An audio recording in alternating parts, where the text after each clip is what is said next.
どうも、ジラディです。ロストオデッセイ、また続きをやっていきたいと思います。前回で、ある程度一区切りついたっていうような、ストーリーが、展開されてましたね。やっと全員集合と、いったことですね。で、いきなりある程度広い世界に放り出されて、自由に動き回れるのかなっていうような感じですね。でね、今回はね、ちょっとね、裏でいろいろやってて、その説明を、ほんの少しだけ先にね、したいと思うんですよ。まずね、この画面はね、スクリーンショットなんだけど、これまずね、前回全員集合した時の、直後の、状態です。ステータスね。まあ大体こんな感じ。でね、裏でいろいろやってて、まあこんな感じかな。ちょっと1上がったり2上がったり。でね、何やってたかっていうと、SP 稼ぎ。セドもトルタンも入ったしね。仲間にね。まあちょっとこれを機にね、全員集まったし、やろうと思って、やってました。まあそんなことをやっていたのと、あとね、前回、ノーチラスで海の中入れたじゃないですか。で、いくつかアイテム取ったと思うんですけど、ぐるーってね、世界一周してみたんですよ。そしたらね、まあ一応パーって見せますけど、前回撮ったやつこれね。これも前回撮ったかな。ちょっとパーって見せちゃってあれなんですけど、それからこれ、時計回りで回ってます、外周を。それからこれ、風魔の壺っていうのかな。で、あとこういうのもありましたね。で、まあ、木の実多いね。スロットナッツもそっかあったのか。で、ドレインストーン。これは合成素材かなんかなのかな。まだよく見てないですけど。ヒヒーロ金ね。ヒヒーロ金は FF でもあるね。確かね。それからパワーリアクター。一角銃の角。ああ、もう終わりか。そんな感じ。11個ありました、外周で。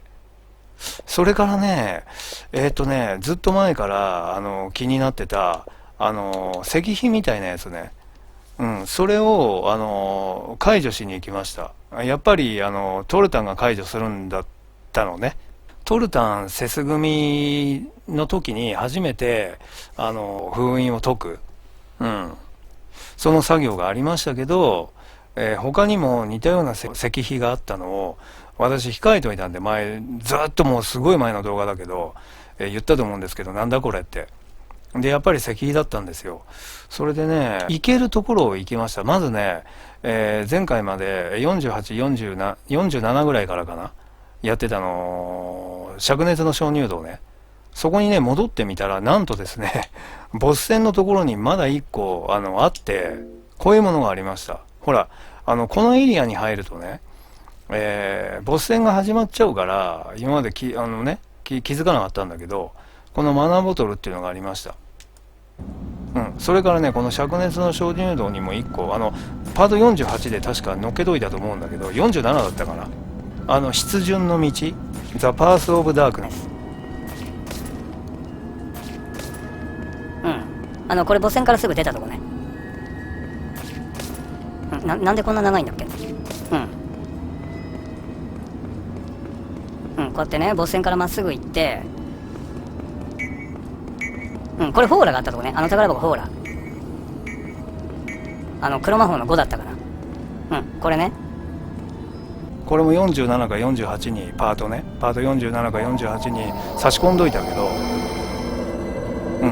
こういうことだったんだよね。王家の封印を解除したっけ今。王家のエンブレムっていうのをもらいました。で、王家のエンブレムは何かっていうと、これね、常にバリアの効果が発揮されます。オートバリアね。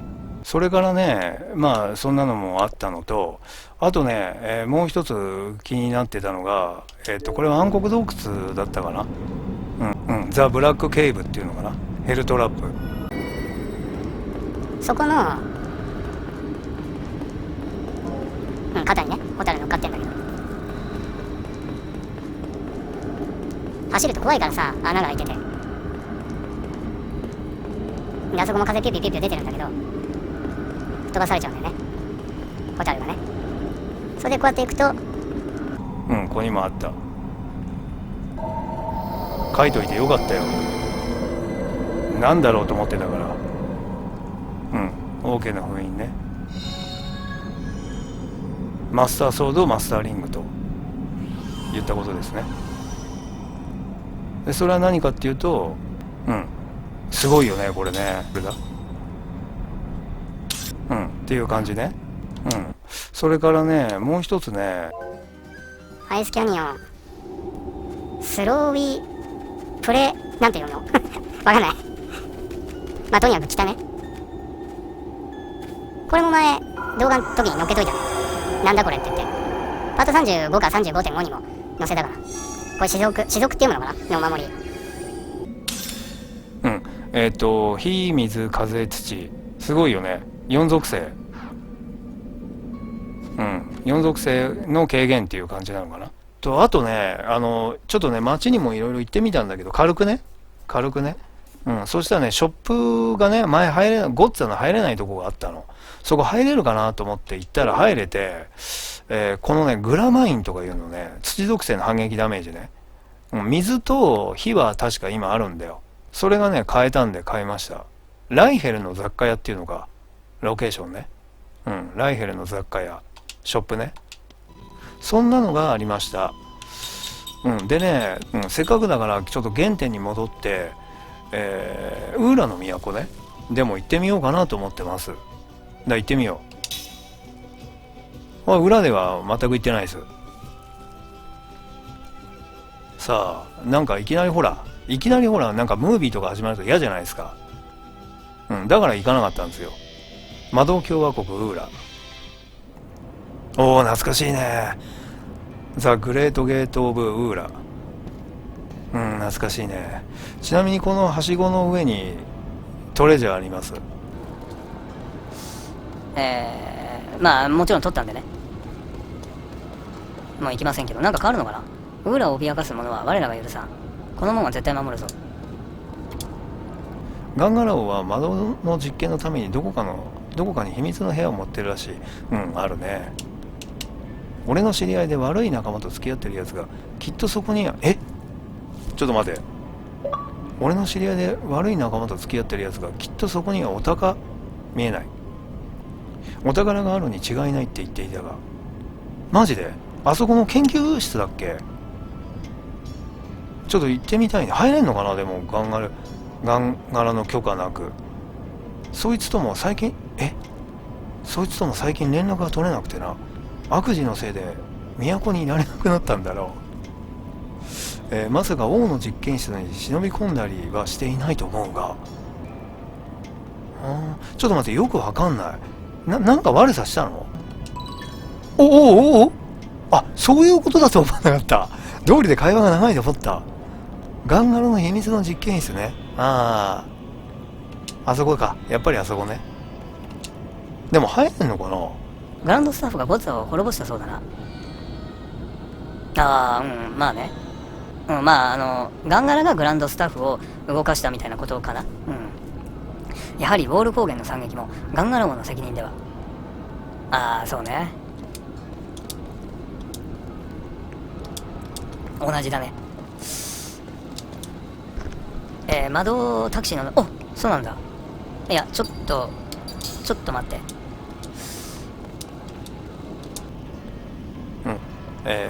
警備仲間はみんなピリピリしてやりにくいよ。ゴッツァ軍が首都を攻めてきたばかりだし、しょうがないけどな。まあね。僕パート40かなんかのことかな。ウォール高原の悲劇のせいで人員も足りなくてなかなか家に帰ることもできないしな。まあこれはパート1ですね。せめて家族に手紙でも、随分壁が長いぞ。せめて家族に手紙でも届けられればいいんだが。これはもしかしてなあ、お前ここから市街へ行くんなら、俺の手紙家族に届けてくれないか。いいね。サブクエだね。ありがとう。王城近くの駅前広場。親父のカーレンありがとう。王城近くの駅前広場に親父のカーレンがいると思う。俺からだって言ってこの手紙を渡してくれ。おお、兵士の手紙。いいね。うん、やっぱり右にいるタクシーに乗っちゃダメだよな。こういうことがあるんだから。こっちの門は車両専用だ。歩きのやつは上のモノレール駅に回れ。ウーラの都へは塔のリフトでモノレール駅に登りな。今厳重警戒中だから妙な行動は慎んだ方がいいぜ。ここもね取りましたね。だいぶ前、もうパート1か2ぐらいの時。さてと、この人もクエストがありましたね。いや、今度は何の任務だい。気をつけてね。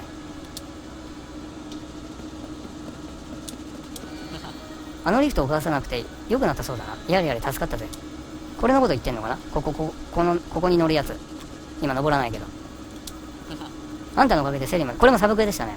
あんたのおかげで、サブクエというかミニゲーム。あんたのおかげで整理もできたし、このリフトも当分は動かさずに済む。いや、助かったよ。登っちゃっていいのかな。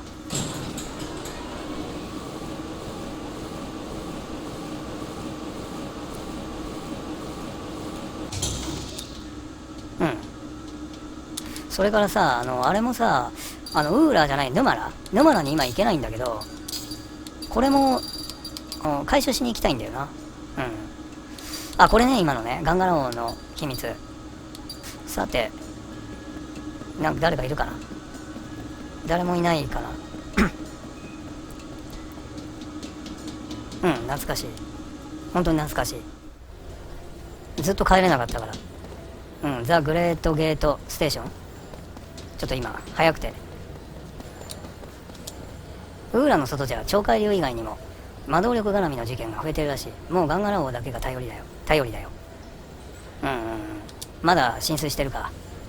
ウーラの外じゃ超海流、同じか。なあ、バウスの海の超海流の話聞いたかい。ますます激しくなって船なんかコッパみじんらしいぜ。とにかくここのグランドスタッフに向かってるわけなんだよ。今ガンガラはね、確か前回の動画でもそんなようなこと言ってたよね。グランドスタッフに向かってるって。だからそれバウスの海のところのグランドスタッフのことなんだと思うんだけど、っていうことも言ったと思うんだけどね。さて、こっちってなんだっけ。まあいいや、ちょっと待てよ。グランドスタッフはどこ行っちまったんだろう。ガンガローもいないというのに。だから乗り込んで行っちゃったってことね。あのゴッツァをグランドスタッフ一つで滅ぼすなんて、ガンガローは確かに強いが、ついていっていいのかな。いや、もうやめた方がいいんじゃない。いけないのか。そうか、いけないのか。それならそれでいいや。間もなく発車いたします。どちらまでお乗りでしょうか。じゃあ中央。大事故駅だっけ、さっき。クエスト。どっちの方があれ。そうそう、ここ行きたかったんだよ。じゃあここでいいや。ここでいい。なんかあるかもしんないじゃん。モノレールをご利用いただき、同じか。外壁もうまいね、今のとこね。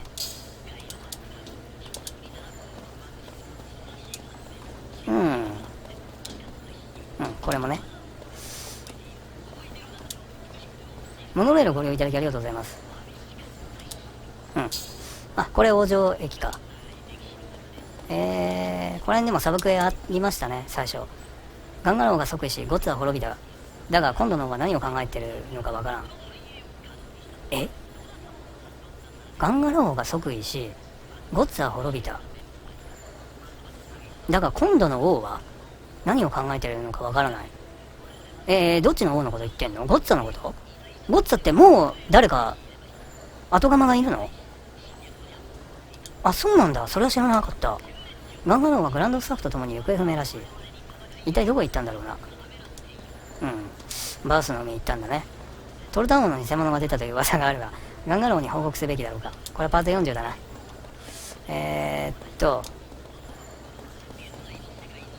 お前は話しかけたか？これはちょっと王城駅はいいや。確かこれ上か下に行けんじゃなかったっけ？下か。このラジオね。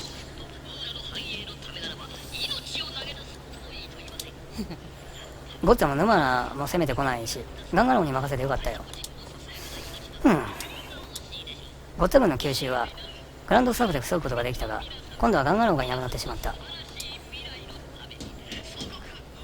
何ですか？あ、びっくりした。何か始まったのかと思っちゃったよ。このなんかラジオがなんか流れてんのあれ、ガンガラの声か。ガンガラ王はどこに行っちまったんだろうな。コッツァ軍が壊滅して平和なのはいいけどよ。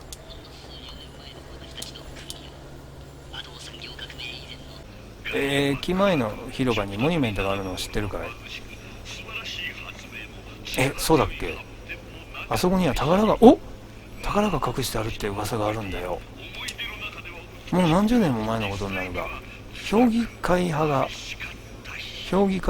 政権を握る直前、王政復古派が王城から何か持ち出してあそこに隠したって話だ。へえ。評議会も噂を聞いて密かに調査したらしい。結局何も発見できなかったみたいだが。おお、いいね。駅前広場のモニュメントに王政復興派の宝がある。おお、いいんじゃない？戦争の危険がなくなったがやっぱりみんな緊張してる。嵐の前の静けさってやつかもな。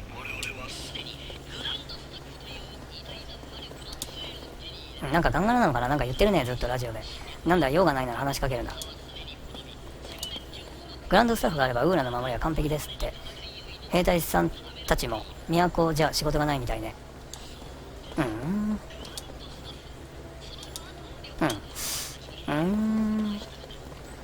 駅前広場のモニュメント。駅前広場のモニュメント、あれか、これかな。おお、ブルブル言ってる。コントローラーバイブレーション。おガイアブレーカー、ガイアリング、いいね。ガイアブレーカー、これか。おお、ずいぶん上がんな。あ、これはあれだ、違うんだよ今。一番低いのにしてるから。ちょっと待って。おお、一振りで大地を粉砕するほどの力を持つ巨大な剣。へえ。これをラフエッジと比べたらどうだ。おお、7だけか。ああ、なるほど。あとなんだっけ。ガイアリング、攻撃ダメージ中アップ、クリティカル率中アップ、 GC ダメージ、大成功時 GC2 倍ダメージ、大成功時に敵 GC が2倍減少します。これどっかにあったな。でもこれ汎用的でいいな。これこういうのと違って、あ、これ GC ダウンレベル2。GC ダウンレベル2と GC2 倍ダメージか。ああ、違うのか。あ、でもこれすごいよな。あ、そっか、これのがすごいのか、決まれば。だって中確率で GC がダウン状態に、だからゼロになるってことなんでしょ。一回も見たことないけど、一気にゼロになるってこと言ってるんでしょ、ダウン状態って。だけどこれは敵の GC が2倍減少する。だから例えば1センチぐらいバー GC のバーを削れるとしたら2センチ削れるってこと言ってるんでしょ。パーフェクトっていう意味かな。大成功時ってパーフェクトを出せということかな。さっきのそのトルタンの装備なんだけどさ、トルタンしかつけれないのこれ。あ、このマスターリングは平気なのかな。あ、これは平気なんだね。そっかそっか。ただ例えばこの士族のお守りだっけ今、例えばさ、ほらないのよ、つけらんないの他のね。あと王家のなんとかっていうのも無理なんだよね。ほらね、ここにあるでしょ、王家のなんとか。なんで上に来るのかな、王家。これね、これも無理なんだよね。だからトルタン専用なんだ。あ、トルタン専用って書いてあるじゃん。あ、トルタン専用なんだな。そっか。まあそんな感じで王城駅っていうところもちょっと行ってみようか。そういえば王城駅ってなんだっけ。そんな駅あったっけ。王城駅なんて。今のね、広場っていうか、あれは、知ってるけどさ。何が王城駅って。そんなとこあったっけ？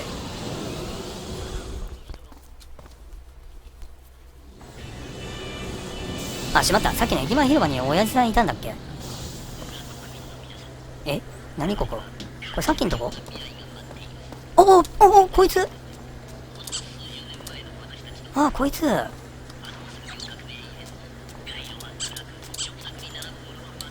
ょっと木の実はいいや。ちょっと裏でゆっくりやろう。ちょっと待って、王城駅。やっぱりここ知らない。こんなとこなかったよね。ゴッツ軍の奇襲で随分怪我人が出たらしい。またあんなことが起こらなきゃいいけど。さっきの王城駅にいるんだっけ？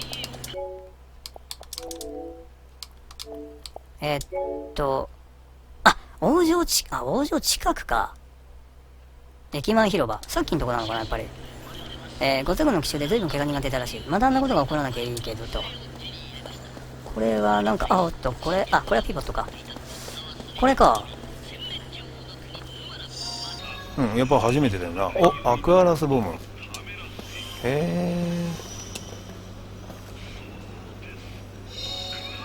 木の実。いいね。向こうの入り口から出れば王城はすぐ目の前だ。ボッツァの奴らが暴れたせいで、今は修復作業中だがな。向こうの入り口？さっきの右の？そういえば城は入れなかったね。ムービーがあって直接こう入っちゃったけどさ、前パート40かなんかでセストルタン組でやってた時ね、2人でやってた時。ここ何？ただの椅子か。王城近くはいろいろ便利だけど何でも高いわ。やっぱり買い物は中央駅に出なくちゃね。モノレールってどうやって動いてるの？お母さん魔導力よって言うだけで教えてくれないの？だからああいうのも30年前というか魔導力が高まることによってできたんだよね。魔導産業革命だっけ？ポスターじゃない？違うのか。友達と待ち合わせていたのになかなか来ないの。もう先に行っちゃおうかな。これ親父さん？違うか。困ったのはこの間魔獣が現れて大騒ぎだった時。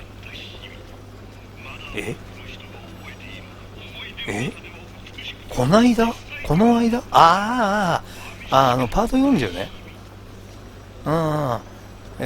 怪我して倒れた人を今うちで預かってるんだけど、名前も住んでいたところも、これサブクエかな。名前も住んでいたところもわからないんだよ。家族に連絡してやりたいんだが。面倒見のいいバルフ。あれ？何もならないぞ。ちょっとこれ気になるな。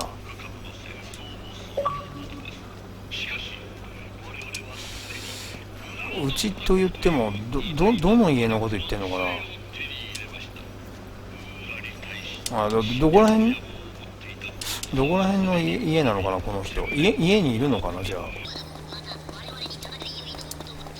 俺来月から王城の警備兵になるんだ。駅の警備から大抜擢さ。すごいだろ。あそこにインフォメーションがあるぞ。大壁門行きはこの次のに乗ればいいのかね。あまり乗ったことがないんでね。通常通り運行しております。お乗り口は左側ですのでどうぞ。勝手に。ここはどういう、これあれだな。前向き、そうか、裏の路地から来た時こっちから来たんだ。で、これなんだ、これ。そう、ここに宝箱、2つあるよな。神官か。戦乱の中で頭角を現し、慈悲深い君主として人々に愛されたウーラ建国の王。その初代の王が王たる資格を持つと自負する者たちに与えた試練が世界各地の王家の封印です。ここでも教えてくれてんだね。さっき見せたやつだね。王たる資格を持つと自負する者たちに与えた試練。そういうことなんだ。だからちょっとめんどくさいんだ、取りに行くのが。割と聞くよ。これあれじゃないか。王家の封印の一つはこのウーラのとある屋敷にあると聞きます。古の知識を得ようと思えばたどり着けましょう。これあれだ。私が控えといたメモの一つだ。さっき3つお見せしましたけど、王家の封印だっけ？ほら、ガンガラと会った時、最初に会った時のね、ちょうどこれよ。これで行くよ。いけたらの話だけど。これね。うん。ここ行った時にさ、なんかあったんだよね、石碑がね。うん。ガンガラオがごっつぁんをやっつけてくれたおかげで、世界をすっかり平和に。いや、さすがガンガラオだね。そうか、ガンガラ王になってんだね。そういえばね。ゴッツァの襲撃で、王城にはかなりの被害があったみたい。でも結局はガンガラ王がゴッツァ軍を全滅させたのよ。あんたあっちの橋近くにできた穴見たかい？いや、知らない。ゴッツァ軍もすごい兵器を持ってたもんだな。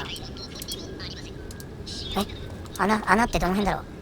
これからはガンガラ様が私たちを守ってくれる。ゴッツァ軍にだって負けないんだもの。安心だね。ゴッツァの襲撃で随分怪我人が出たらしいよ。特に王城前はひどかったそうだ。うん、あそこね。ちょっと待って。なんだって。俺はここで魔導モニターを見てたんだけど、応用に近づけなくて運が良かったのかもな。なるほどね。ガンガラ様はとても謙虚で信頼できる方よ。きっとウーラのために最善を尽くしてくださるわ。いやー、どっかの国みたいだな。言わないけどさ。本日も首都の交通は平常通りですが、これもガンガラ王のご当地の賜物です。タクシーか。今の私の言った言葉は、これなんかゲートなのか。日本人ならどこを指してるか、どこの国のことを言ってるかわかるでしょう。今はガンガラ様が正当なウーラ王なので、あんな素晴らしい方ここにはいらっしゃらないわ。ますますあの国みたいだな。いぶかしそうなな。確かにガンガラ王は頼もしい方だけど、今どこにいるかわからないなんて不安だな。全然見てなかった。違うんで今話しかけようと思ったの。まさかそっちに反応するとは。アダマント鉱石だって。3個。これもだね。全然見えなかったよ今。木の実か。あれもしかしてこれもそうなの？これ違うか。ジーハオやトルダン王はもっとお優しそうだったが、ガンガラ様のような強さが望まれる時代なのかの。なるほどね。魔導力ってのは恐ろしいもんだね。こうなるとガンガラ様に守ってもらうしかない。グランドスタッフがあるから大丈夫とは言うが、うちの息子は大壁門の警備についてるんだが、今は兵士のこれじゃん。カーレン。これだ。カーレン。恐れているカーレン。大壁門の警備についてるんだが、今は兵士の数も少なくて大変らしいよ。息子はヤネンと言うんだが、そうだ、ヤネンだったね。息子からの手紙預かってるって。ありがとう。全然頼りがないから心配してたんだ。これを届けてくれたお礼だよ。アクセサリーじゃない。解放の腕輪。息子からの手紙を届けてくれてありがとう。あいつは昔から心配性でね。元気そうでよかったよ。ちなみにさっきの手紙はないよな。父親だな。これもやりたいね。これ箱演奏。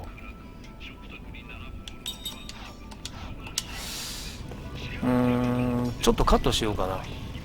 ちょっとさっきの屋根のとこまで行きます。戻ってきました。話しかけてみましょう。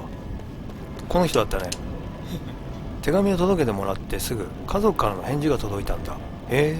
俺の手紙そんなに心細そうに見えたのかな。こういうちょっとした会話もね、楽しいじゃないですか。じゃあちょっと戻ります。一旦カット。さあ戻ってきました。もう一回話しかけてみる？同じか。さてこっちの裏路地の方は特に人もいなかったし、パート40だけど、パート40の件だけどね、ずっと細い道を抜けながらこの王城に来ようっていうことで、ほらトルダンがいたら目立つじゃん。だからセスと2人で路地裏をずっと駆け抜けてきて、でここまで来たんだよね。行っても特に人もいなかったし、戻って何かあるかな。ちょっと裏で行ってみるか。後で自分でやってみます。こっちはどうだかな。穴って言ったのこういうこと？穴じゃないけど、でもこれ穴かな。うん。これのこと言ってんのかな。もしかして宝箱とか見逃してたかもね。ちょっと裏でまたやってみて。もしかして千年の夢かな。この穴のことか。見ろよ、あの穴。あれ、ゴッツァの戦車が開けたんだぜ。俺のいとこもゴッツァ軍の奇襲で大怪我したんだ。ゴッツァのやつら許せねえな。千年の夢か。ここに来てどうしよっかな。時間ないな。これ長いからな。でもたまには読むか。今まで全部読んできたんだよね。一個だけ読んでないけど全部実況中読んできたんで。また漢字が難しいぞ。また読めない漢字があるぞ。老兵士の遺言。その年の夏、カイムは背丈よりもはるかに高い塀に囲まれて過ごした。捕虜収容所だった。また檻か。まあ囚人よりはマシだな。でも捕虜だもんな。同じようなもんか。しくじった。カイム自身のミスではない。傭兵として従軍した連隊の指揮官が薄のろで、臆病者だったせいだ。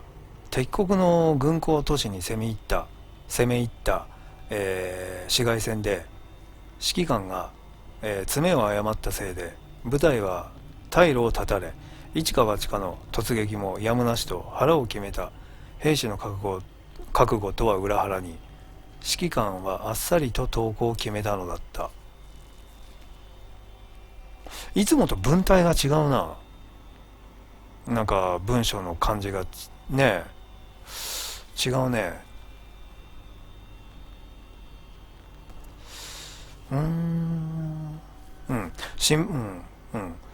心配するな。指揮官は兵士たちに言った。収容所に送られる前のことだ。戦はどの道我々の勝ちだ。あんなところで意地を張って犬死にするより、ここは素直に捕虜になった方が得なんだ。どうせすぐに解放されるんだからな。理屈では確かにそうだ。だが指揮官は敗色濃厚な敵国の人々の胸の内を読み誤っていた。肉親や友人知人の命を奪われ、ふるさとの町を焼き払われた人々が憎むべき敵の捕虜に対してどんな感情を抱くのか。戦場を渡り歩き生き抜いてきたカイムは誰よりもよく知っている。だから収容所の門をくぐる前、同じ小隊の仲間たちにだけ小声で伝えた。甘い考えは捨てろ。ここは戦場よりもきついところだと思っていた方がいい。そうね。だってさ、頭きてさ暴れることもできないじゃん。住民ね、敵国の住民相手に。兵士ならねまだいいけど手出すわけにもいかないじゃん。その言葉通りになった。捕虜収容所の生活は苛烈を極めた。収容所の中とはいえさ、ろくな食事も与えられず、骨がきしむような重労働を来る日も課せられた。病人や怪我人が出ても治療どころか仕事を休むことすら許されない。倒れればすなわち死。いや、たとえ倒れなくても今どこ読んでたっけ。すなわち死。いや、たとえ倒れなくとも些細なことを認げられて、なんだっけ、ちょっと出てこないよ。咎められただよ。咎められたなんだろう。綴れない。言葉が綴れない。とにかく咎められたってことね。慣れて激しいリンチを受けた末に生き絶えてしまう捕虜も少なくなかった。収容所で捕虜を監視する敵国の兵士や収容所に出入りする民間人は誰もが捕虜を憎しみの目で見ていた。お前らなんていつでもなぶり殺しにしてやれるんだからなと剣を振りかざしながら脅す兵士もいたし、実際に事故と見せかけて捕虜を次々に虐殺していく将校もいた。思いっきり戦争犯罪だな。まあ感情としてはね、わからんでもないよ。だが捕虜をいたぶる彼らもまた、家族や仲間を戦争で殺され、敵の襲来に怯え続ける日々を過ごしている。ここは憎悪と復讐の念が支配する場でもあり、いつその立場が逆転してしまうかわからない不安と恐怖に襲われた場でもある。その複雑で張り詰めた空気が敵と味方を問わず誰の精神をも蝕んでいく。戦争の恐怖とは目の前の敵と対峙して殺し合うことの恐ろしさだけではない。戦場の最前線ではないところでも、いやむしろそっちの方に真の恐怖がある。カイムはそれを骨身に染みて知っているのだ。収容所に入って1ヶ月が過ぎた。敵国はすっかり疲弊している。首都の陥落は間近だという。だからこそ、収容所にいる捕虜の生活はさらに厳しいものになっていった。課せられた労働は今まで以上に過酷になり、そうでなくても貧しかった、食事はもはや命をつなぐギリギリのレベルさえ保てなくなってしまった。監視兵は気まぐれ同然に捕虜をいたぶり傷つけ死に至らしめる。民間人も誰彼となく、兵の中に汚物を放りマジか。民間人も誰彼となく兵の中に汚物を放り込む。たまにこっそり食料が置いてあることがあっても捕虜は誰も手を出さない。毒が盛られているから。憎悪の感情は頂点に達している。なんで俺たちがこんな目に遭わなきゃいけないんだ。うめき声で訴える捕虜に監視兵は吐き捨てるように言い返す。貴様の国がやっていることと同じだ。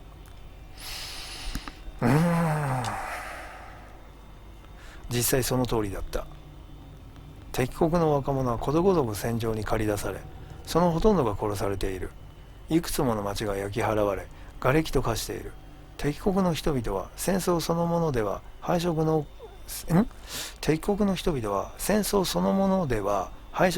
厚でありながら捕虜に対してだけは勝者であり続ける。なるほどね。言い得て妙だね。そして捕虜になった兵士たちは祖国の勝利を信じ、仲間たちに助け出される日を待ちわびながら勝者の中の敗者という立場に置かれ続けている。なるほど。いつになったら戦争が終わるんだ。戦争が終わらなくても、助けに来てくれたっていいじゃないか。我が祖国は俺たちを見捨てたのか。捕虜たちの嘆きの声が収容所のあちこちから聞こえる。焦るな。カイムは言い続ける。諦めるな。繰り返し仲間たちに教え論す。諭すか。教え諭すっていうのかな。戦いというものを知り尽くしているカイムには分かっていた。祖国の司令部は軍港都市を陥落させるのを後回しにして先に首都を攻め落とそうとしている。捕虜は見捨てられてしまったのだ。まあね、司令長官は言うだろう。大きな勝利のためには小さな敗北にこだわってはいられないのだ。それは確かに正しい。正しいからこそ友軍が奪還作戦を進めているものだと信じ込んでいる捕虜たちには伝えられなかった。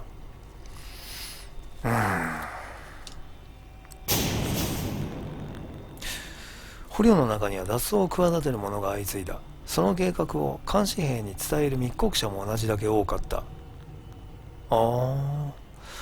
自分たちだけ助かりたいという思いについては実はどちらも同じだ。誰も信じられない。少しでも監視兵に取り入ろうとありもしない脱走計画をでっち上げて密告する者さえ出てきた。やがて戦争が終わってしまえば裏切り者を待っているのは、仲間たちからの報復しかない。それは分かっていても、目先の身の安全を確保するには、監視兵に取り入るしかない。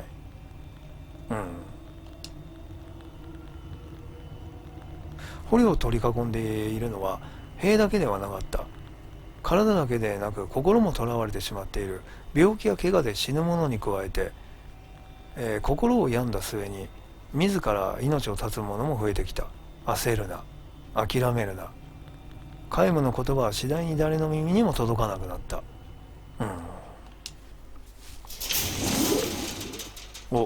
なんかね、音が、捕虜の生活が2ヶ月を過ぎた頃、そんだけ？まだ2ヶ月か。まあ2ヶ月過酷だけど、捕虜の生活が2ヶ月過ぎた頃、海務のいる収容棟を担当する監視兵が変わった。若い兵士からさっき老兵士とかいう題名だったっけ？若い兵士から年老いた兵士へ。やっと主人公出てきたのか？いよいよ切羽詰まったっていう感じだな。わしのような退役兵にまでお呼びがかかるぐらいだからな。ジミー。ジミーと名乗る老兵士は苦笑交じりに自己紹介をした。昨日まで収容所にいた監視兵は最前線に送られた。首都攻防戦はいよいよ最終局面に入ったのだろう。なるほど。なあ、若い兵隊さんたちよ。この戦もそろそろおしまいだ。あと一月もすればあんたたちは塀の外に出てわしらがここにぶち込まれる。立場は逆転するわけだよ。問わず語りのジミーの声にはそれまでの若い監視兵のような憎悪に満ちた高ぶりはなかった。あんたらにとってあとちょっとの辛抱だよ。まあ焦らず諦めずっていうことだな。そうだね。皆無と同じことを言うね。つまりジミーもまた、皆無と同じように数々の戦場を経験してきたということなのだ。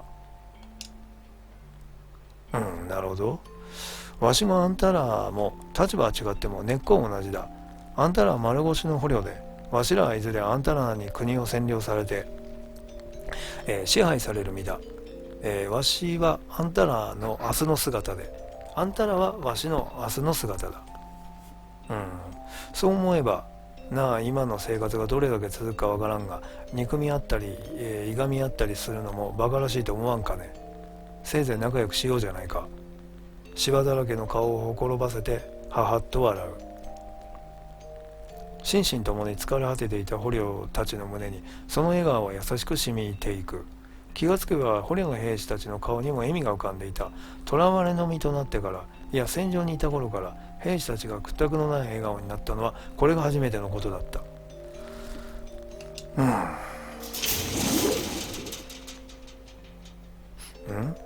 ジミーの優しさは言葉だけのものではなかった。もちろん監視兵が一人変わったからといって捕虜の待遇が改善されるわけではない。重労働も、乏しい食事も今までと変わらない。それでもジミーは捕虜の兵士たちにしみじみと語りかけるのだ。きつい仕事をやらせてすまないな。でももうこの町には力仕事のできる若い男は残っていないんだよ。あんたらに仕事をやらせるのは、罰でも懲らしめでもない。この町に必要な土木作業をやってもらっているだけなんだ。ろくなものを食わせてやれなくて悪いな。申し訳ないと思ってるよ。わしも。でも塀の外だってみんな飢えてるんだ。お互い様ってことで我慢してくれや。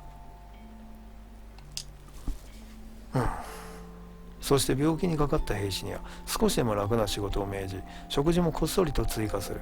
そんな監視兵だったのだ、ジミーは。捕虜の兵士たちはいつしか彼をジミーのじいさんと呼んで、時には辛口を叩くこともあった。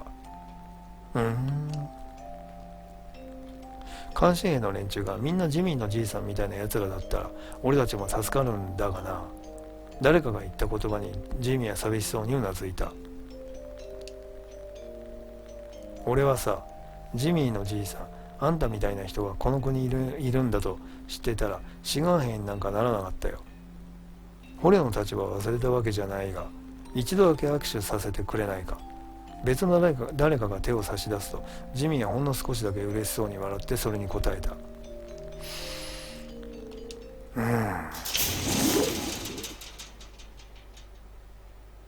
なあカイム、重労働の合間の休憩時間にジミーが隣に座って話しかけてきた。よく晴れた日の午後だが降り注ぐ日差しの眩しさはもう真夏のそれではなかった。季節は秋に変わっている。あんた他の捕虜の若造とは雰囲気が違うな。そうですか。さぞかしたくさんの修羅場をくぐってきたんだろうな。そういう匂いがするよ、あんたからは。皆無ね。で、さっきからさ、ビヨンビヨンとかってさ、場面が変わると音がするじゃん。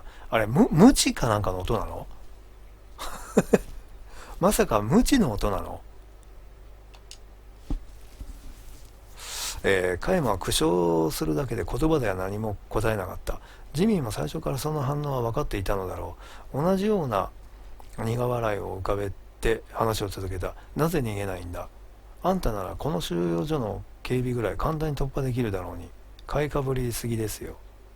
一人なら逃げられる。でも捕虜を全員連れて逃げるのはきつい。そう思ってここに残ってるんだろ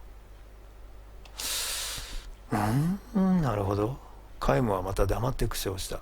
ジミーの言う通りだった。一人で逃げるつもりになれば塀を越えるのは簡単だろう。だがもしもカイムが一人きりで自由の身になったら、残された捕虜たちが報復される。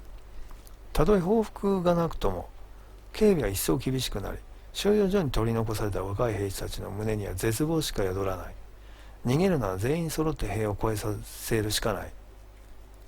だが、痩せさらばえ生きる気力すらなくしかけた彼らは逃避行の、足手まといにしかならないだろう。今度越えたら越えたでね、塀を。まあね、確かに痩せさらばえだからな。優しい人だな、あんたは。ジミーはそう言って賢い人でもあるんだろうなと続けた。どういう意味です？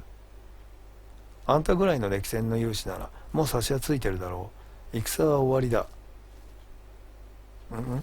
もう差しはついてるだろう。戦は終わりだ。あと3日、せいぜい1週間もしないうちに我が祖国は全面降伏する。今はもう最後の意地で抵抗しているだけだ。戦が終わった瞬間、あんたたち捕虜は自由の身になってわしらと立場が入れ替わるんだからな。あとちょっと。本当にあと少しの辛抱だというのが分かってるんだろう。だから無理をして脱走しようなんて考えないんだろう。カイムがうなずくとジミーはそれでいいと笑った。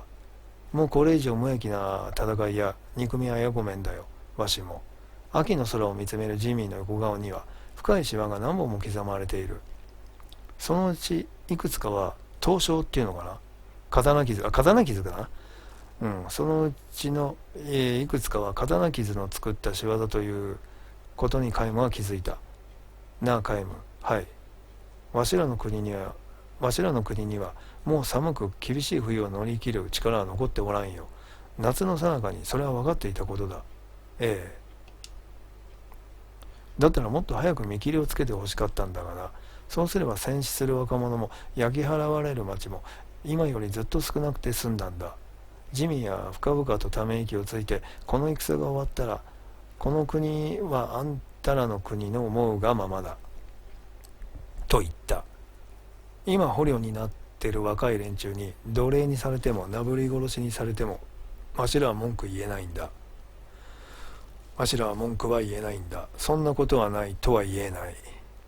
傭兵のカイムは戦争が終わればまた次の働き口を求めて旅に出る。だが他の捕虜は違う。戦争が終われば彼らは戦勝国の国民としての平和を得る。日常の暮らしに戻る。その時敗戦国の人々に優しさや敬意を抱いて接することのできる者は一体どのぐらいいるのだろう。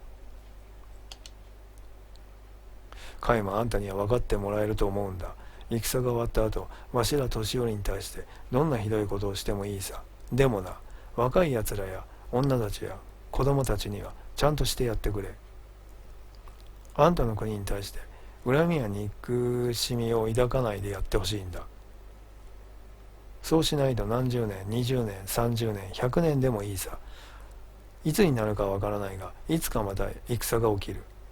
もうわしは国と国が争い合って戦い合って人と人が憎しみをぶつけ合うのはごめんだよ。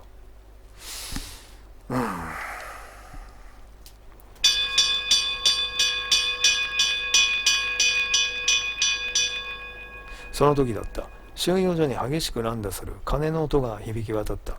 監視塔で打ち鳴らす鐘のね、監視兵への緊急招集の知らせだった。やれやれとジミーはまた苦笑して立ち上がる。まだ仕事に戻らなくてもいいから、少しでもゆっくり体を休めるよう若い連中にも言っておいてくれと言い残して歩き出す。何歩か進んだところでカイマは振り返り、あんたとは敵と味方に分かれてなきゃゆっくり酒でも飲みたかったよと笑う。それが監視兵としてのジミーを見た最後になった。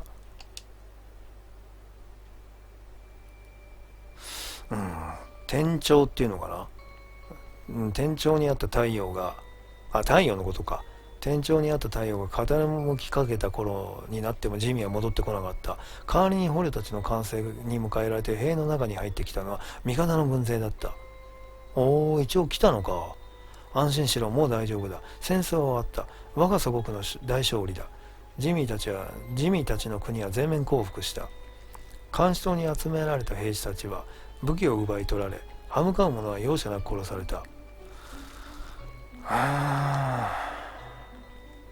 とっとと歩け、ぐずぐずするな。鞭で撃たれ、刀剣の刃で脅されながら、ほんの少し前までは支配する側だった兵士たちが収容所に放り込まれる。ついさっきまでは支配される側だった捕虜たちは人垣を作ってそれを見つめ、誰からともなく罵声とともに石をぶつけ始めた。両手の自由を奪われた兵士たちは石をかわすこともできず血まみれになっていく。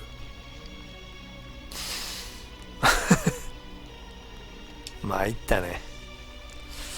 その中にそうだよな。その中にジミーもいた。額から血を流しながらカイムを見つめていた。眼差しに恨みはない、憎しみもない。ただ頼んだぞと伝えるようにカイムをじっと見つめたまま小さくうなずいた。おい、やめろ、やめるんだ。カイムは周りの兵士たちに言った。向こうは降伏してるんだ。もうやめろと訴えた。だが死の恐怖と屈辱の日々から解放された若い兵士たちは目を血走らせ、けだもののような声を上げながらかつての監視兵たちに石をぶつけ始める。ごめんなさい。かつての監視兵たちに石をぶつけ続ける。あれが見えないのか。ジミーのじいさんだぞ。やめてやれ。だが兵士の一人は鼻でせせら笑って、どうせあの老いぼれ、俺たちが戦争に勝った時のために恩を売ってただけなんだと吐き捨てた。そんな考え方もあるな。そういえばな、人によっては。別の兵士、あの日ジミーに握手を求めた男も、どんなに善人ぶってても敵は敵だ。それも俺たちの国に叩きのめされたつまらん国の老いぼれだと怒鳴って新しい石をジミーにぶつけた。やめろ、やめるんだ。どんなに叫んでも無駄だった。石を投げようとする手をつかみ、頬を張り飛ばしても誰も聞く耳を持ってはいなかった。救援に駆けつけた軍勢の指揮官はニヤニヤ笑いながら、そうだ、それでいい。今までの恨みつらみを晴らせばいいんだと言って丸腰だった兵士たちに剣を渡した。なんだって？さらに勝利のおたけびとともに、こいつらを皆殺しにしろ。貴様らは領袖って読むんだったっけな。貴様らは領袖となって恥ずかしめを受けてきたんだ。その恨みを今こそ晴らすがいい。やめろ、戦争は終わったんだ。貴様は傭兵だな。くだらんことを言う男だ。その減らず口に剣を突き刺してやってもいいんだぞ。指揮官の言葉に側近の兵士たちが介護を取り囲んだ。さあ何をやっておる。我が愛する祖国のつわものどもよ。まずはここの兵士どもを血祭りにあげて町へいでよ。火を持っても構わん。火を放っても構わん。女どもも好きにしろ。なんだって女どもも好きにしろ。なんてやつらだ。我々は勝ったのだ。この町もこの国も全て我々のものなのだ。高らかに笑う指揮官の顔が次の瞬間歪んだ。側近がバタバタと倒れていた。皆無の手には奪い取った剣が光っている。裏切り者だ。誰かこいつを取り押さえろ。皆無は身を翻しジミーのもとへ駆け寄ろうとした。そっか、カイムが側近を倒しちゃったんだね。奪い取った剣が光っている。裏切り者カイムね。誰かカイムを取り押さえろってことか。カイムは身を翻しジミーの元へ駆け寄ろうとした。だがもはや全ては遅かった。剣を手にした兵士たちは抵抗する術を持たないかつての監視兵たちに相手構わず切りつけていった。殺戮の地獄絵図の中、カイムは見た。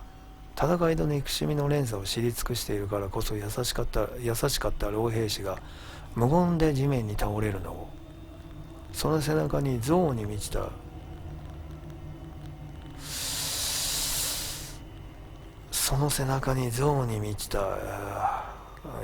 が突き刺さっているのを、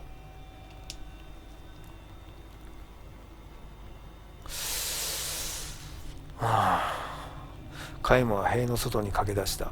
声にならない方向っていうのかな、を上げてがむしゃらに走った。人はなぜ憎み合うのか、人はなぜ戦うのか、そして人はなぜ戦うことや憎むことをやめられないのかわからない。それが悔しくて悲しくて、カイムはただひたすら瓦礫の街を駆け続けた。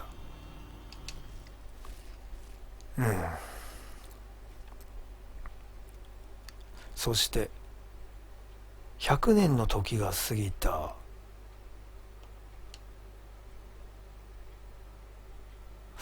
ずいぶん過ぎたね。カイム、いよいよだな。指揮官が言う。お前の獅子奮迅の働き、本当に感謝しているぞ。と続け、この戦争が終わったら好きな褒美を言ってくれ。と笑う。これはまた何かの戦いなんでしょうね、傭兵だから。総攻撃が間もなく始まる。それが戦争の仕上げになるはずだ。100年かかった？ああ、同じその国っていうか、なぜ戦争のごめんなさい。総攻撃が間もなく始まる。それが戦争の仕上げになるはずだ。100年かかった。あの年、カイムがホロ収容所で過ごした年の戦争で敗れた国が、長い属国の年月を経て、かつての戦争で苦渋をなめさせられた盟主国に反旗を翻したらってよ。マジか。へえ。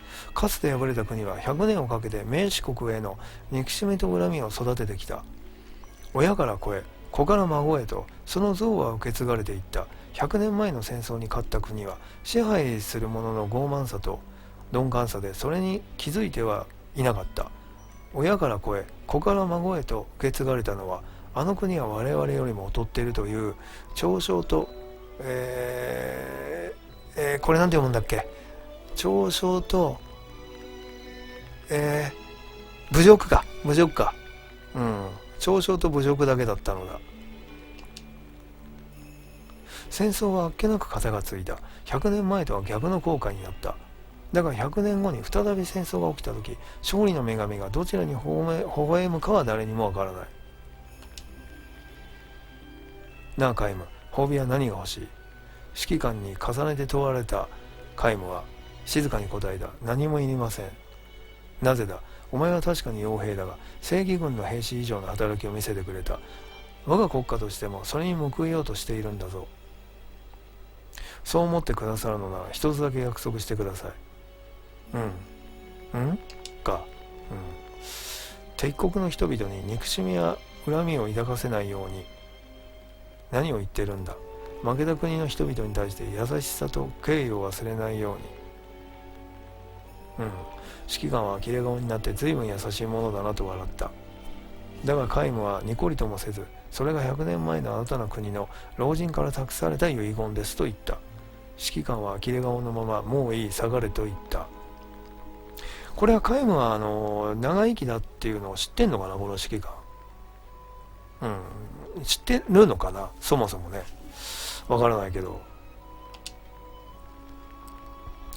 ジミーの遺言が守られるとはカイムも思ってはいない。あの日から100年の歳月は人間というものの身勝手さと愚かしさっていうのかなを思い知らされるだけの旅だった。これからもきっとそうだろう。いや、それを言うならジミーに出会う前の日々だって変わらない。けれど持ち場に戻ったカイムは剣を握りしめて息を詰める。いつかは変わる。いつかはわかる。そう信じていたい。それを信じていなければ果てのない長い旅は続けられない。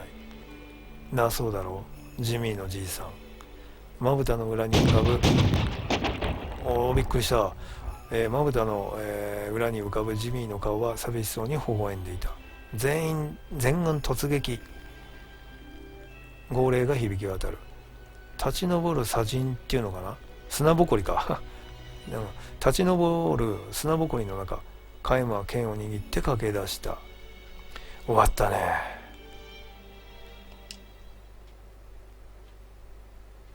この要するに惨状を見て思い出したわけですね。俺のいとこもゴッツァ軍の奇襲で大怪我したんだ。ゴッツァの奴ら許せねえな。聞いたっけな。これ以上いけないのか。ちょっとよくわからないんだけど、さっきのね、この久々にね、千年の夢見たんだけど、今までと明らかになんかちょっと違うな。大きな違いはないけど、なんか、ちょっと書き方が違うんだよな。なんでだろうな。書いてる人が変わったのかな。なんかね、もっとね、多少柔らかくなったっていうのかな、一般的になったっていうのかな。ちょっとね、今までの、要するにさ、全員で行動する、パートの時に、最初さ、散々バラほら、千年の夢が、どっかに行くと必ず始まってたじゃないですか、今みたいに。しょっちゅう千年の夢がこうあったんだけど、その、最初の千年の夢の塊と、まだこれから千年の夢あるんでしょこれ。みんな集まったから。またこれいろんな国行くけど、また千年の夢が復活するんだと思うんだけど、だってさ、ほら、まだいっぱいあるから。あ、こんな一番最後なの？今のやつ、老兵士の遺言。なんかちょっと、そのね、前半の千年の夢っていうのかな？今までの。こうね、これ。ここまで。ここまでの千年の夢と、ここからこの下の千年の夢。これはちょっとなんかさ、まあこのハテナはまだわかんないよ。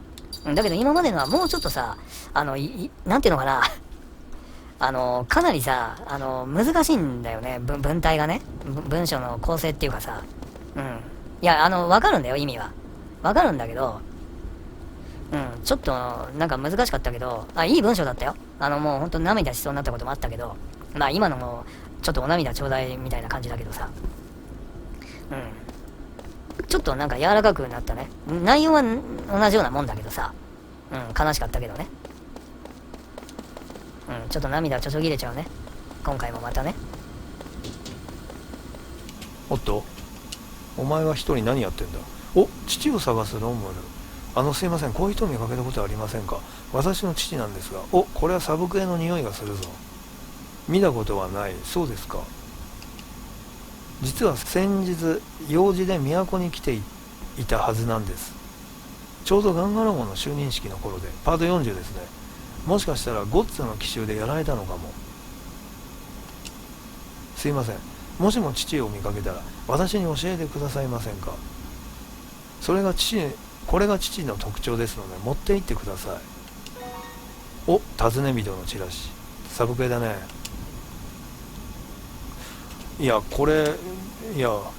父ももう年ですから心配で。何か分かったらどうか教えてください。ちょっと今までの話しかけたやつどうだったか分かんないけど、なんかそれらしいやついたっけ。これだけ。行方不明の人の特徴を記した紙。名前ぐらい教えてくれよ名前ぐらい教えてよ。全員に話しかけろってことだな。ウーラ城城内インサイドオブザキャッスル。まあ千年の夢があるとかなり時間ねかかるのは覚悟していたが、今回の動画も長くなってしまった。こんだけ。これは出れんのかな。出れないよ収集物もないのか、トレジャーとか。ここはなんか後から来るのかな。ねえ、なんか明らかになんか ありそうじゃん。だって、あ、おっと、あ、ちょっと待って、今入んない方がいいな。こっち、そっか、ただぐるーってなるだけ。あ、これなんだこの画角は。何もないってことか。じゃあ今のちょっととこ入ってみようか。どれだっけ。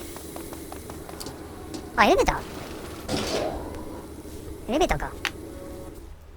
あ、ここか。あ、天空の採用ね。セレモニアルなんとかなんとか。うん、ここで戦ったね。セストルタン組で、ここでセドを助けましたね。ここでね、セドを救出。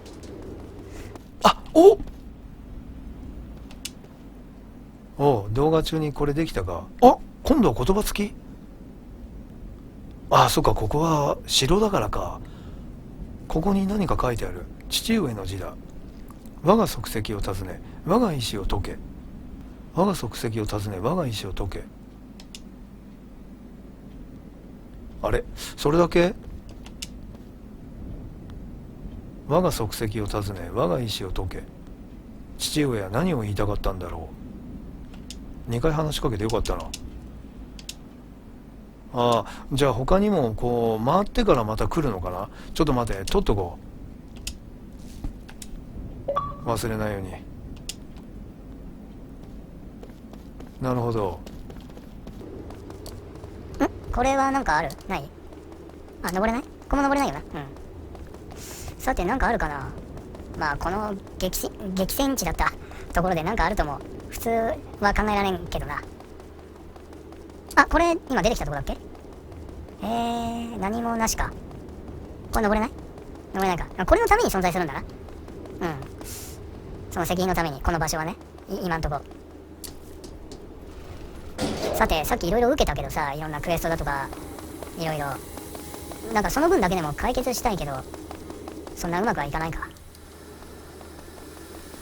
あんたのこととかね、やってあげたいけど、さすがに今回の動画では無理かな。今回回ってるのは結構早送りするかもしれませんね。この人ね、新刊の。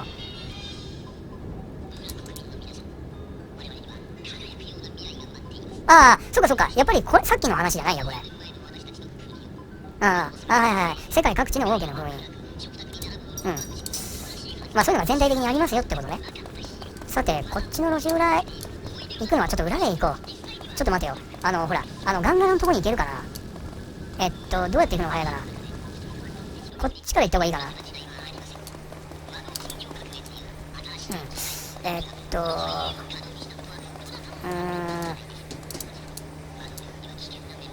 中央駅にまず行くのか。で、その中央駅を出るのか。確かそうだよな。出てたっけ。出れるんだな。こっちからまあ裏でクエスト解決しちゃうのもあるかもしれないな。セントラルステーションスクエア。これタクシーの人ね。これがどうなってしまうんだろうね。ガンガラの国王さえいらっしゃれば大丈夫だろうけど、ちょっと話しかけんのは裏でやっちゃおうか。ここから入ってったんだよ、路地裏ね。ちょっと待って、まずこっち行って、ちょっとあんまりすっ飛ばしていくのも好きじゃないんだけど、仕方ない。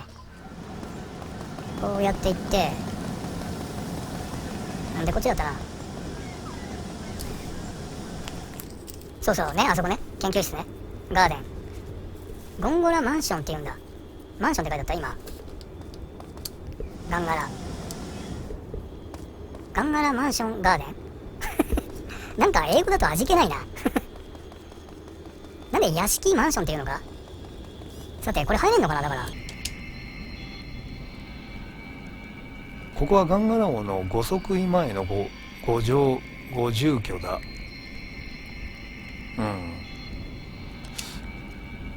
入れるんだ。なるほどね。あんたらは力ずくでも入るのだろう。仕方ないと俺が優しいじゃないか。まああんたなら一般人と違い何が出てきたとしても大丈夫だ。何が出てきたとしても大丈夫だろう。ちょっと待て。なんかガンガラの実験室ということはガンガラの屋敷廊下っていうことはなんか敵がいるの？こっちなんだよ。こっちこっちに、ここ中庭。これ、あ、今できんだ。よし。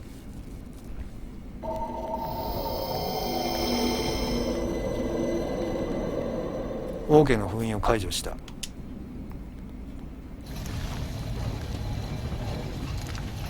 そんなちょっと演出が豪華じゃないか。ちょっと待って、なんかそんなことになってんの？あ、これは敵がいるな。シークレットケーブ、秘密の洞窟。ちょっと待てちょっと待て、分かった。オッケー。ちょっと裏で行ってみるよ。今ちょっと時間ないんだよ。敵がいるのは困る。だってほらどれだけでかいかもわかんないし。なんだあれを解いて、これ懐かしいね。あれを解いてさ、封印を解除してすぐもらえるんじゃないんだ。たまにはああいうのもあるのか。さてここはどうなってる？ガンガラの屋敷書斎、スタディって言うんだ。書斎ってスタディっていうの？お、いいね。待てよ、今その前に調べるってあったな。お、パワードリンク。調べるって、収集物ね。パワードリンクかあいつらしいな。ちょっと豪華じゃない？箱が。お、石獣の牙っていうのかな。ちょっと待って、今取るの忘れちゃったよ。せめてこれだけでも取るか。石獣の牙。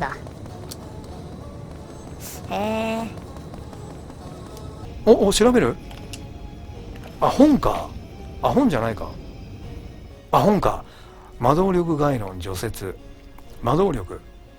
30年前突如として世界に満ち始めた新たなエネルギーは人々はそう呼んだ。新たなエネルギーを人々はそう呼んだ。これね、魔動力、そもそも魔動力のことをね、こう何なんだって私、パート1とか2とか3とか4とか、すごい序盤の方に言ってたと思うんだけど、そもそも論として。これもしかしてわかるかな？でも除雪だったね、今。元来万物に宿る微小な力としてのみ知られていたものだが、なぜこのように強く膨れ上がったのか知る者はいない。そして今魔動力は世界のあらゆるところで生活の変革をもたらし、産業の形態を変え、戦争の形態さえも変えつつあるのだ。確かに。だが魔動力の真に興味深いところは、革命と呼ばれるほどの変化をもたらしたその力にあらず、世界の秘密につながる魔動力の存在そのものなのである。だからそれをずっと知りたかった。もうそもそもさ、どういう存在なのかを知りたかったんだよ。万物に宿る、さっき言ってたけどね、そうなんだと思って読んでたんだけどさ、存在そのものの力、それが魔動力だと一般には解されているっていうのかな。だが知られているってことね。そう理解されていると、一般にはね。だが魔動力を知り、魔動力を操る魔導士ならば、その定義には違和感を覚えずにはおれぬだろう。なぜなら魔動力の持つ圧倒的な存在感に比べ、世界の魔動力の魔動力の持つ圧倒的な存在感に比べ、世界は魔動力の影に過ぎないからである。魔動力はこの世界の新たな真理であり、その強大さ、深遠さの一端を垣間見るとき、我々はこう問わざるを得ない。この偉大なる力にふさわしい世界は、本当に我々のこの小さな世界であろうか。これは除雪以外にもあんのかな。じゃあさ、なんか宇宙と地球みたいな関係なの？なんか要するに魔動力があるから、何？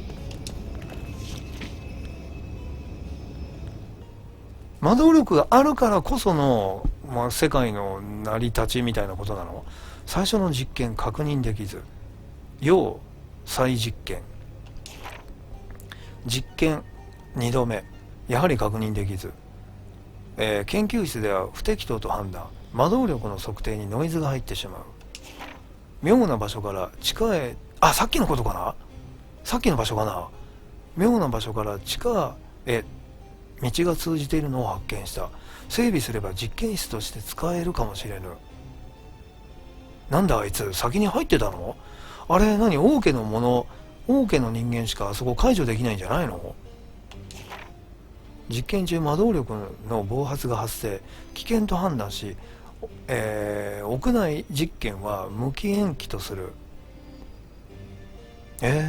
沈静化してから調べたところ、紛失した資材がある状況から見て排気口から出てしまったと思われる。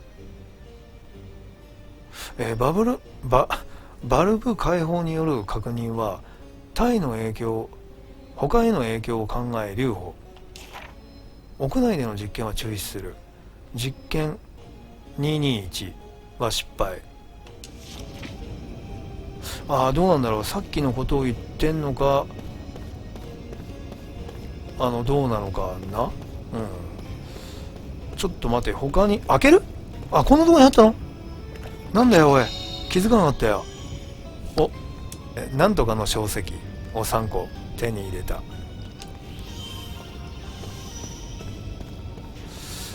調べる？調べるって、ちょっとよく見なきゃダメだな、ここ。いろんな調べるがあるぞ。ヤンセン。なんだこりゃ。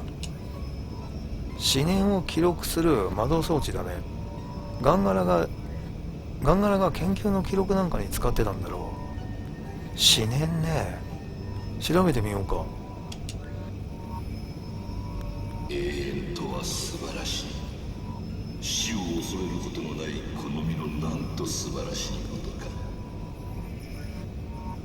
この世界にある限り俺は不滅だ。それは神の座とも言うべき無辺の絶対的存在だ。俺がこの世界の時間であり歴史なのだ。そうあり続けるためには鏡の塔を破壊しなくてはならん。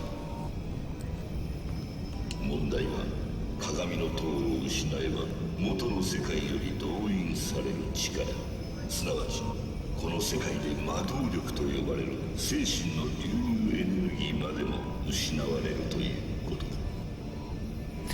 だ。この世界では魔導力と呼んでるけど、他の呼び方があるのかな。要するに向こうの世界では、要するにカイムたちが元いた世界でしょ。精神の流入エネルギーまでも失われるということだ。そうなれば不死の好みには何の価値もなくなる。力を失い、ただ落ちぶれて時に流されていく。元の世界の干渉を断ち、これまで以上の魔導力を手に入れるには鏡の塔に代わる魔導機関を作る必要がある。そのためにはこの世界を我が意のように動かす基盤を作らねばならぬ。国家に深く根を張り、人民を操る権力を維持しなくては。権力と魔導力の2つを持つことで神の座はより盤石にな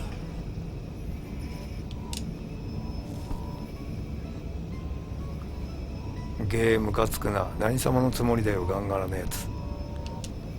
神の座、そんなものが本当にあると信じているのでしょうか。多分ね、そのためにウーラの王に就任までしてグランドスタッフを完成させたんだ。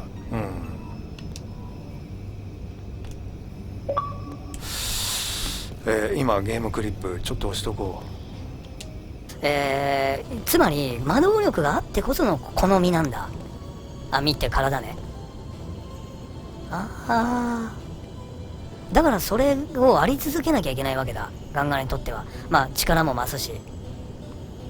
じゃあ元はもうちょっとか弱き存在なのか。なんかほらまだ分かんないからさ、何の目的で前にもね、前回だっけ言ったと思うんだけど、何のためにこの世界に来て、何の目的で何のね使命で来たのか知らないからさ、まだね。よし、もうないかな。まだちょっとふわっとしてるんだけど、マジックリサーチなんだって。魔導力ね、そのもののあれを知りたかったわけだよ。まあ多少分かったね。まあゲームやってるとさ、そういうことってあるじゃないですか。どうやって魔法ってものがね存在してるのかとか、なぜ、魔法を使えるのかとかさでもそういうのってほら暗黙の了解になってるじゃん、ゲームやってるとね。特に昔のゲームとかだと、とにかく魔法っていうものが存在して、別にね、存在してるので別に使えるものも存在するみたいなさ、その程度の認識じゃないですか普通ね。あ、蹴ることもできない。殻でも蹴れるじゃん。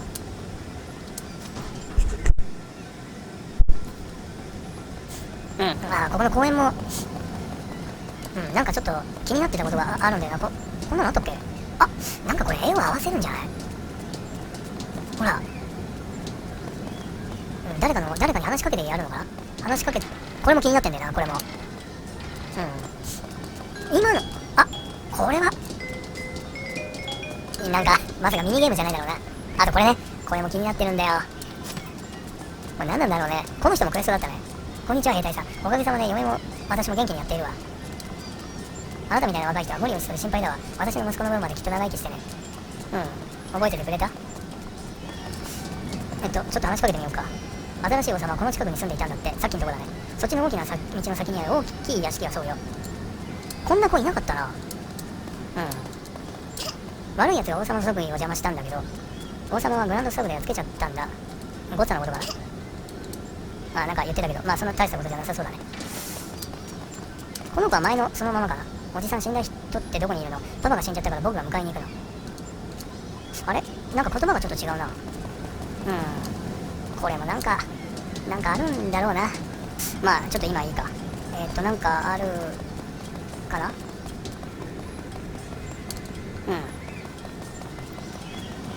さて